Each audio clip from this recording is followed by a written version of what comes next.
The National Weather Service in Wichita has issued a severe thunderstorm warning for the following: Kingman County in south central Kansas, Reno County in south central Kansas, Harvey County in south central Kansas, until 9 o'clock this evening. At 6:32 p.m. National Weather Service meteorologists were tracking a strong thunderstorm over the warned area.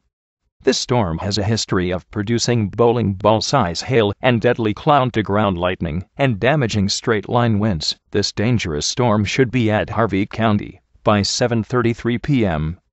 Seek a sturdy shelter and stay away from windows. Stay tuned to NOAA Weather Radio, television, or any other media broadcast for the latest severe weather information, or if another warning is issued by the National Weather Service.